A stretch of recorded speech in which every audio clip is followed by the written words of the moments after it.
langsung bikin paham tanpa pernah mikir dua kali. Misalnya makanan itu pedas banget, langsung ngerti kan maksudnya. Nah, hari ini kita bahas tentang kalam hakikat dalam usul fikih, yang intinya adalah omongan yang langsung diinti dan nggak ada maksud tersembunyi. Segmen 1, apa itu kalam hakikat? Jadi kalam hakikat itu artinya pernyataan yang jelas dan langsung mengungkapkan maksudnya. Misalnya kalau kamu bilang buku ini berat, itu namanya kalam hakikat karena langsung menjelaskan beratnya buku itu. Gak ada kiasan untuk metafora yang bikin bingung. Pokoknya gak ada maksud tersembunyi kalau ngomong yang langsung to the point. Segmen 2, jelas. Segmen 2, jelas dan gampang dimengerti. Contoh lainnya gampang banget. Matahari itu panas, gak usah mikir panjang kan. Itu langsung menggambarkan kenyataan kalau kamu lihat matahari yang memang panas. Dalam hakikat itu seperti omongan yang bisa langsung diterima tanpa perlu penafsiran rumit. Gak kayak kalimat bintang-bintang bersinar terang di langit malam yang masih bisa bikin kamu mikir ini maksudnya apa ya. Segmen 3, bisa masuk ke otak. Biar makin paham, kita bikin contoh lucu. Coba bayangin deh kamu lagi di kafe. Segmen 3, biar bisa masuk ke otak.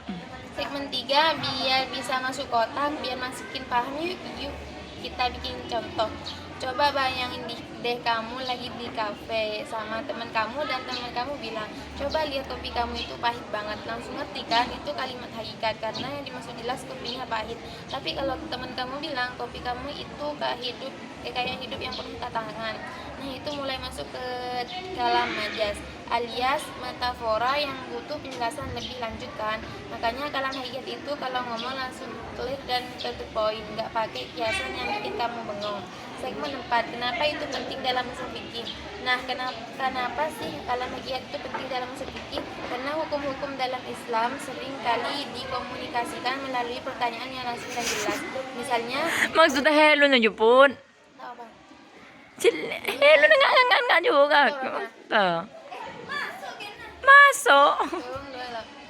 Misalnya pernyataan yang berbunyi sholat 5 waktu itu wajib, itu jelas kan, gak ada kiasan, gak ada metafora, langsung jelas kalau sholat itu wajib, kita gak perlu mikir lagi. Tentu kalimat hakikat membantu kita memahami hukum dengan jelas tanpa kebingungan. Itu mempermudahkan kita untuk memahami dan melaksanakan syariat dengan baik. Segmen 5, perbedaan dalam hakikat dan kalam majas. Mungkin sekarang ada yang nanya, emang kalam hakikat sama kalam majas itu beda banget? Jawabannya iya, jelas beda.